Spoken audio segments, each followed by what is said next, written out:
You know that feeling when you're trying to rush through things and you end up screwing everything up more than you actually planned on? Welcome to my life.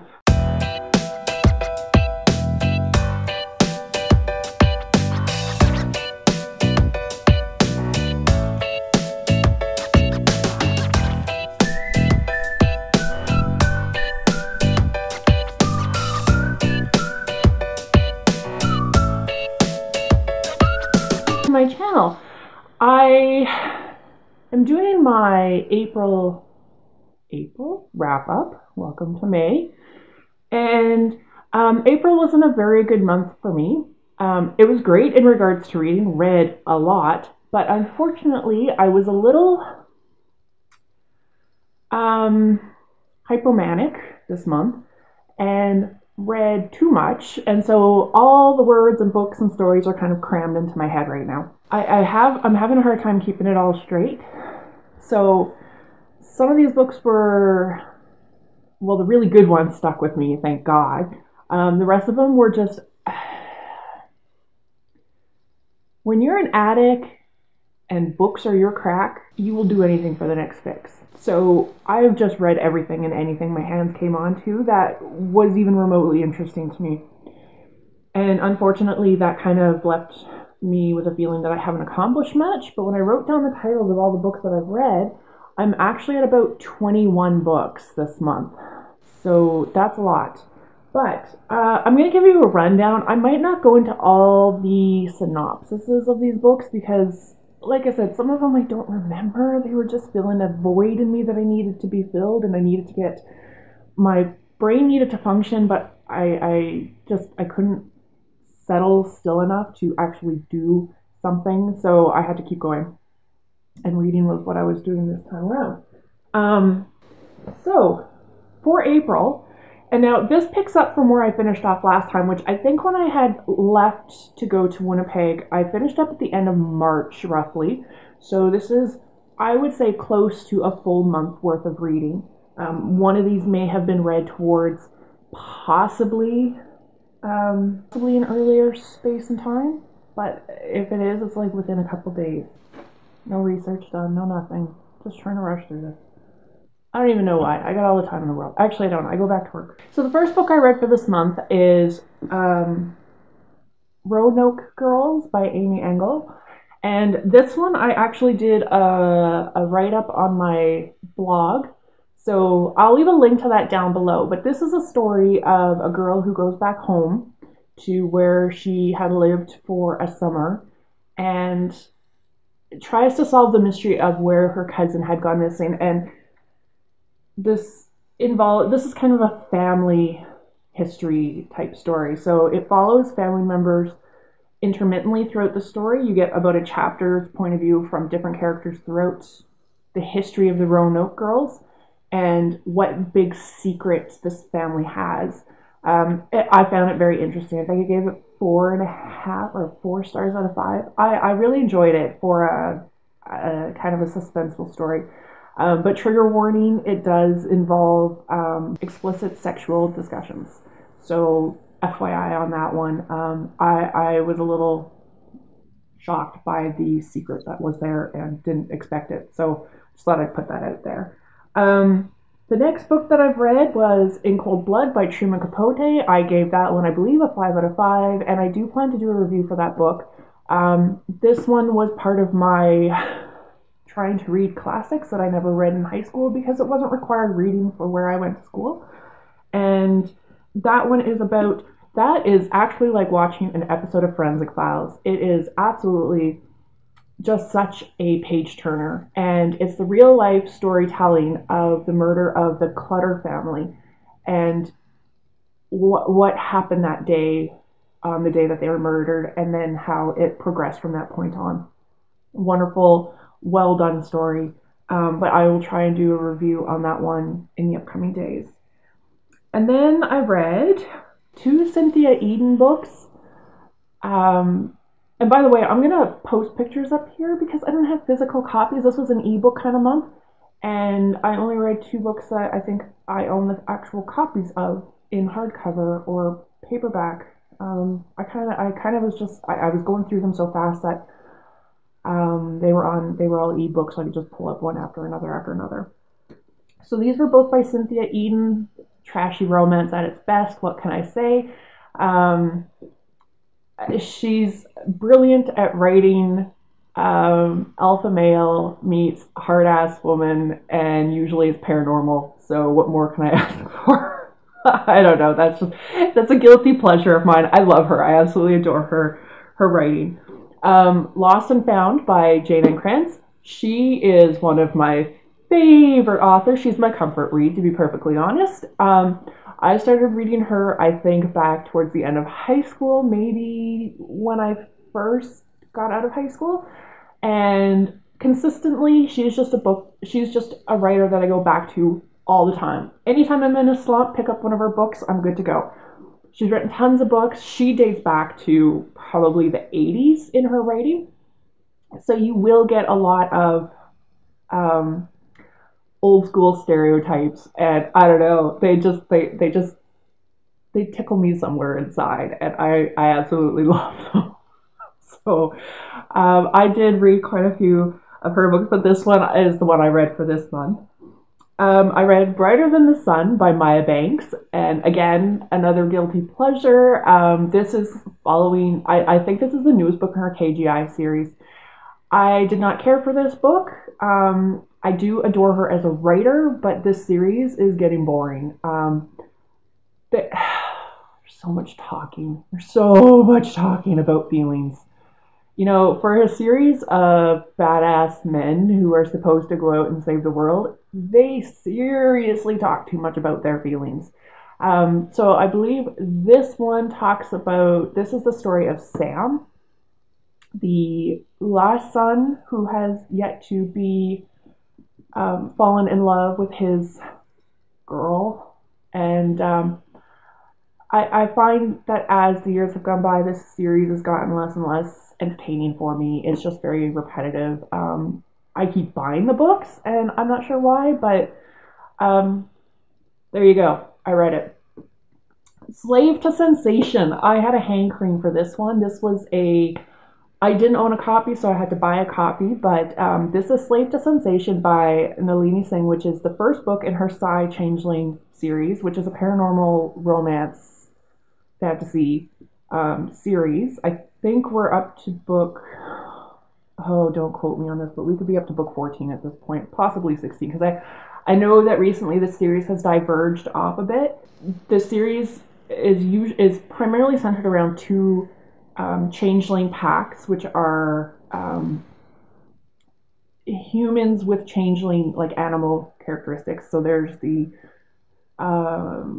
snow dancer, and it escapes me, but it's the wolf, no, the leopard group.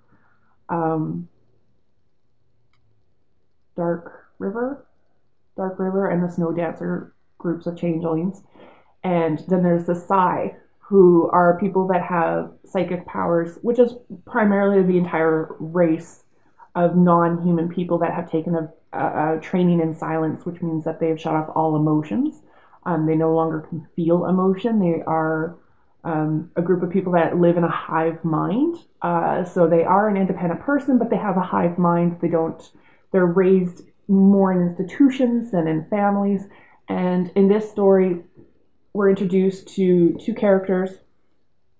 The leader, the alpha of the Dark River pack, and one of the Psy women, and how they connect and interact and mate. And I don't know, I've always loved this series. Some of them I don't care for, but quite a few of them I absolutely love. I love the interaction. I love how the story, I mean, I know we'll never live in a world where we have changelings and Psys and humans, but I love the aspect that that this is a society that went and bred people into shutting down emotions, because we were living in a world now where emotions were triggering hate and fury and killing and all these other things that they wanted to get rid of so that they could become a perfect human race. And love how then you bring in the changelings, who are people who have what they call skin privileges, where anybody in their pack or anybody who is permitted a skin privilege is allowed to get touch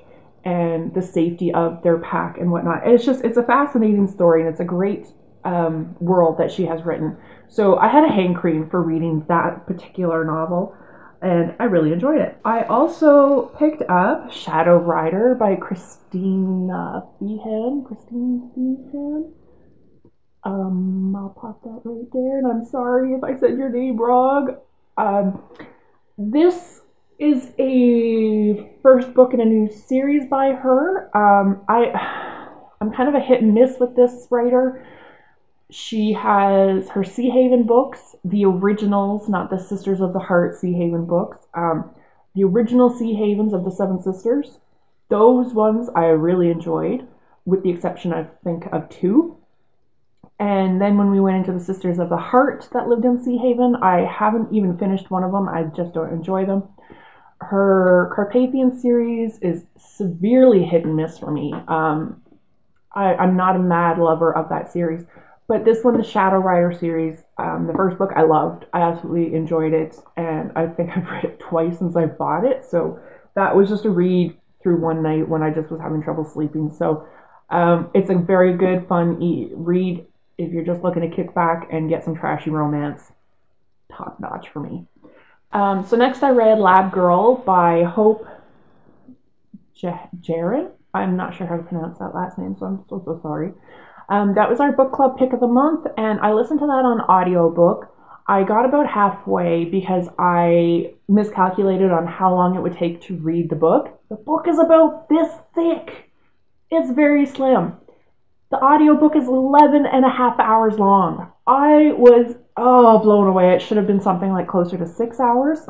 I do plan to finish it because I was really enjoying the story.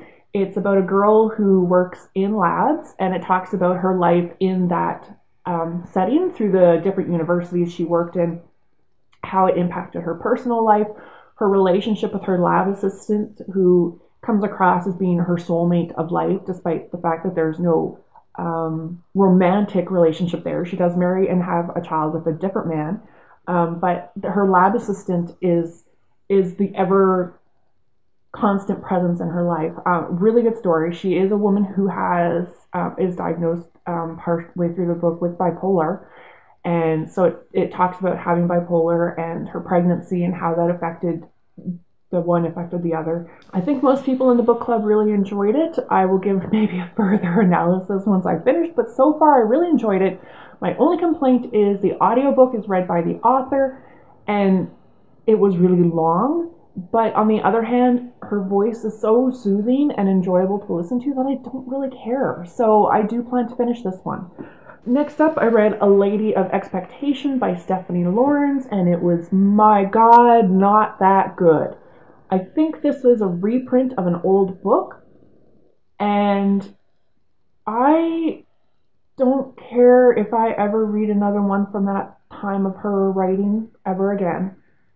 The whole point of this book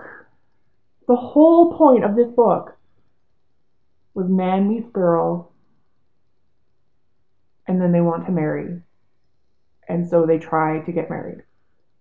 And it was literally all about, I feel, because maybe there was something else in there, but it did not shout itself out for me to enjoy, but it was primarily about this man and woman meeting. He saw her in a ballroom, decided, nope, I'm having her, that's it, end of discussion. And he was rich, and she is not, and he wants her, but he doesn't want her to want him for his money. And then as it goes on, she's in love with him, and he wants to marry her, but she won't marry him because he needs to get money from a rich bride to restore the family coffers. And then when he says, oh no, I've actually been rich all this time, she goes, no, I don't believe you. And I'm like, oh my God, this is just awful. So, not as good as her Sinister series, I have to say. I really did not enjoy that novel. Darkest Before Dawn by Maya Banks. I forgot to throw that one in there. This was, again, another late night read because my brain wouldn't shut down, and kind of just needed to fill my mind with something. It's a reread for me because I have read this when it first came out, and again, this one was better than Brighter Than the Sun. Still, my God, the talking about emotions and the self-sacrificing heroine, and how I don't really mean much to this world. Oh, let me go and do my thing. You know, seriously, I don't feel that I have time for that. But this one was definitely better than Brighter Than the Sun. So there's that going for it. Yeah. So the next book I read was The Handmaid's Tale by Margaret Atwood. I did a review, so I can link that down below if anybody wants to watch it. But it's a great book. Everybody knows this, except for me, because I wasn't required to read this in school. I have read a Margaret Atwood book, and I will read another this month, because I have now been, that was our book club pick for the month this month. So I'll be reading The Heart Goes Last, but I can't say anything bad about this one, and I've heard the TV series is phenomenal, so I need to get my ass on that, because honestly, I just need to watch it. I just really do. And so, following up on that, other books that I don't know why I'm talking to my lap. That doesn't really help anybody. Okay, so other books that I read, I did get through, or I attempted to get through 3 books of poetry. I read Neon Soul by Alexandra L. I didn't finish that one. I am still trying to finish that one. Stuff I've Been Feeling Lately by Alicia Cook. I finished that one. I loved it. This is the poetry that I like. I will, I think, do a video about poetry this month just to discuss my feelings on poetry, because coming off of National Poetry Month, I did attempt to read some poetry, and I will explain why I do like poetry and hate poetry. And the last one I read was Whiskey Words 3 by R.H. Sin. And again, I didn't finish this one. I am going to attempt to finish this one. But modern poetry is not same as the poetry that I grew up reading, and I find it very hard to feel inspired by modern poetry when it sounds like a bunch of quotes from a bunch of angsty teenagers. I will discuss further on those ones. And I also read My Italian Bulldozer by Alexander McCall Smith. There's nothing wrong with this book. It just wasn't for me. It's all about a man who goes to Tuscany after his girlfriend leaves him to write a cookbook, because he is an author of cookbooks, and he's working on, I think it's his 3rd or 4th cookbook, and so his girlfriend leaves him for her fitness trainer, I believe, and he decides he's going to go to Tuscany and write his book where it is set, like he's going to go to where his book is set. So he ends up in Italy, and his car rental is all messed up, and so he rents a bulldozer to take him to the town he's going to stay in. And it's just a story about the people that live in this town. It is a nice story. I mean, it was easy to get through. It was really fast read. It was enjoyable. My only problem with it is that the plot didn't seem to go anywhere by the end of it. It really just, it finished off with his stay when he immediately got back to his home. It didn't really resolve anything for him personally that I felt was a good enough resolution. I just don't like books that just seem to just meander through a story. I'm not a meandering kind of walker, nor am I a meandering kind of reader. This is a story that I felt is one for who just, I don't know, it's just like a slow walk through the park type of book. And that's the best way I can describe it. I like I said, there's nothing wrong with it. It's just not something I like. I like something a little bit of a, I don't know. And I also didn't like the way the voice spoke. The voice and the character of the story, not the character himself. There was nothing wrong with him. But the character of the writing, I just, that type of writing doesn't draw me in as much as other types. So overall, I mean, I would give it a 3 out of 5 stars. There's absolutely nothing wrong with this book. There is nothing that I would say, oh my God, don't read this book for any particular reason, other than it just didn't suit my style of reading. So I also read A Perfect Gentleman by A Perfect Gentleman by Candace Cameron. Nope. By Candace Camp. My God, I'm getting old. And Candace Camp was one of the first authors I started reading when I got into adult historical romance. And she was always just a fun, lovely read. And this book reminded me more of those types of her books. She's consistent that way. I've kind of grown out of historical romance. I don't read them a whole lot anymore, with the exception of possibly Lisa Kleypas books. I don't usually get drawn back into those ones anymore, with the like I said, with the exception of a few authors. I will pick up their books, but overall, I don't read a lot of the historical romance genre anymore. I was given this one, or requested this one for a review from the publisher, and I mean, it was a good book. It was just what I expected of Candace Camp. It was a very enjoyable read. I had no problems with it. I would recommend it to anybody that loves her stories. And anybody who doesn't, that's looking into going into historical romance. If you're not looking for the stuff that's really heavy in details, or when you're getting heavy into the politics and stuff of the historical genre, this is a quick, nice, light read to pick up. This one was an intriguing twist, though, because in this one, a man and woman marry. The husband was forced into the marriage, and the woman, they end up separating because he says to her on their wedding night, "I'm actually in love with another woman, and I only married you because I was forced to, and you tricked me into this," and blah, blah, blah, because the woman's father had basically blackmailed him into marrying his daughter.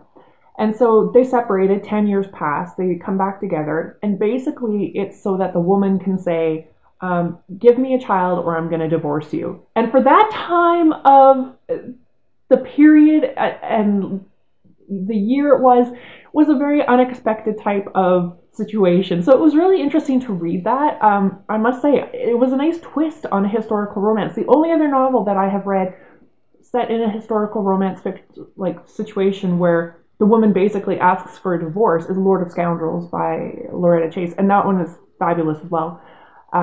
So I would recommend it if you're looking for a different twist on a historical romance story as well. It does offer a unique perspective of the whole situation. So the other book that I read, How to Be a Kardashian, or How to Be a Hepburn in a Kardashian World by Jayden Krantz. And I was actually kind of surprised by this one. I didn't know what to expect going into that book. That was another one I requested for a review through the publisher, and it was actually better than I thought. Do you remember, maybe not everybody used to do this, but I remember when I was a kid in school and used to get the Scholastic book orders, and I would always order ones from like Clueless, How to Be Cher, and so I was expecting something kind of like that, and it would give you like the top 5 tips for being, the best shopper, and blah, blah, blah, blah, blah. And I mean, it's really entertaining when you're a kid and you're just goofing around and you want to be somebody you're not because you idolize Cher. And so I kind of expected to be kind of like that. And it was to a certain extent, but it went beyond that. I have to say, I really enjoyed where it went, because it did talk about how to stay classy in a world where we are given permission as women to just let everything loose. We are given permission to be promiscuous if we want, to say what we want, to do what we want, to be who we want, and that there are zero repercussions, but yet there are repercussions. And so this kind of talked about how to make sure and invest your time in yourself so that your bad decisions aren't going to follow you through life. In a world where everything you put on the internet is on the internet forever, it can cause problems later on in life. And so it talked about how when you're young and just starting off in life, yes, having fun and being a Kardashian type girl is fine, but just make sure that the life you're living isn't going to stick to you forever down the road. But that to also invest in yourself, make sure you have a good resume, make sure you're putting money away, make sure you're dressing for the job you want, make sure that you are dressing for the people you're working for. Make sure that, you know, like all these things that we just take for granted in our society now that we aren't trained growing up to do anymore because we're given this permission that you want to dress like a slob and go to work. Well, that's your right. Well, actually, it's not really your right if somebody else is paying your salary. So it was really actually an awesome book to read. I would recommend this to anybody that's coming out of high school and going into college to read, because it was actually very informative. Most of it didn't apply to me. I'm above the age where a lot of these things would have been issues for me, but on the whole, it is definitely a book worth reading. And I know this video is getting really long and I'm rambling.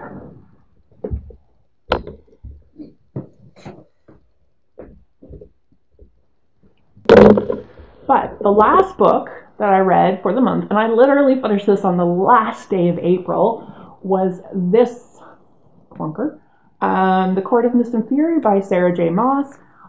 I have ordered for Mother's Day the third book, so it should be, I should receive it soon.